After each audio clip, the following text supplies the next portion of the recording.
Hi guys, so we'll talk a lot about beginner species reptile, cornsnake, ball python.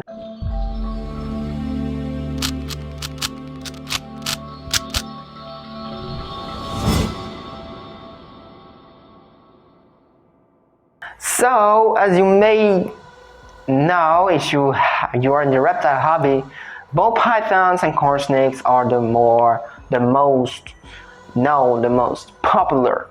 Maybe ball pythons are a bit more with time because of colors, because of market, because of price, and a lot of other stuff that way. So for breeders, for example.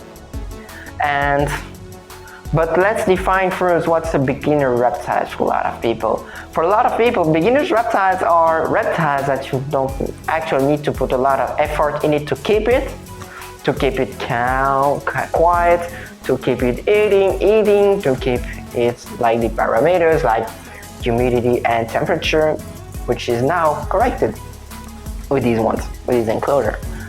And you know that you can handle a lot, they won't have any big problems normally, because there are always exceptions. I'm watching for the dog, and so you know, and for me this whole beginner stuff is a bit like stupid. There are limits, by the way.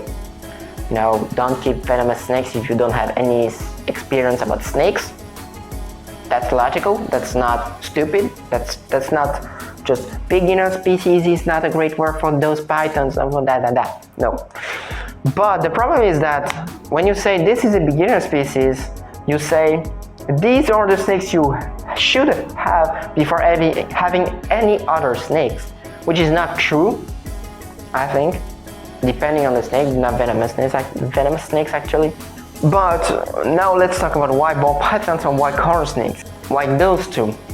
So why is a simpler reason. First, there is a lot of color, and to paraphrase Daniela from Dennis Corns, people want to choose. So if you want a white snake, if you want a black snake, if you want a red snake, if you want a yellow snake, if you want blue eyes, green eyes, black eyes, red eyes, you know, you can have it with both and with corns. There's no problem with that. There's hundreds of morphs of each one. Maybe we can talk about the morphs of these ones later, but we'll see. I'm not a breeder, so I don't know if there is any like legitimate reason to talk about it, but we'll see. And you know, they are known as beginner reptiles because they're pretty easy to care for. Corns a lot more. We will maybe make a VS between these two. That can be a really interesting idea. A VS between these two, and cornsnake are easier for that, for parameters. So temperature and humidity, they are easier because they don't require as much humidity as a ball python, even though they can require some humidity when shedding or not, depending on where you live. Maybe you will have to dry the enclosure because it's too wet. Maybe, I don't know, but you see what I mean. And for, you know, they eat every single time, not ball python. Aoda, which is there, was a not so great eater since November.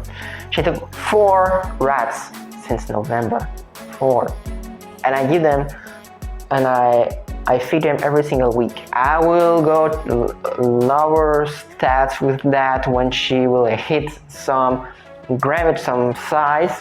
She's not at this size. Garriga, by the way, is at the size when I can slow down a bit for a bit. These guys are once a week. She is once a week. So Sarada, she is once a week. Even though people would say every 5 days is better, every 5 days is better, but for me, once a week or every 5 days, you know, 5 days almost the same. But I understand why you would do it. And so they're everywhere. It's not like a Candoya, like a Boiga. Boiga's not, or maybe not the greatest pets, first pets, of course. But Candoyas, green tree pythons, etc. Green trees, you can see them maybe not everywhere, but almost. That's something I can do. But ball pythons, you can go even I don't want to tell you that to go there because that's not a great idea, but pet stores, you will find ballpython and corn snakes. They are everything, everywhere. And that's also why they're easy to care for. They eat every time. You find them everywhere. There's a lot of colors, and they're pretty friendly. It's not like for example, let's talk about for a second boigas, where they have quite of an attitude. If you see what I mean, they have quite an attitude. So that's maybe not a great first pet because what I see when I talk to a lot of people is that they don't want to put a lot of effort in their snake to have them friendly, which is exactly what these guys, so this one and the corn snake, so Sarada for example, they don't require a lot of effort. They will require effort when you want the next level, but to keep them just friendly with you and not just always hissing, puffing, biting, striking, that doesn't require a lot of effort normally. Of course, there are exceptions that confirm the rules, but there are exceptions. But a lot of time it's that way. So I hope you like. Don't forget to like, subscribe, comment, and share. Don't forget to support yours. Don't forget to join Bricky Snakes Exotic Pets. Don't forget to stay strong, Brian. I hope to see you on the next one, guys. Bye.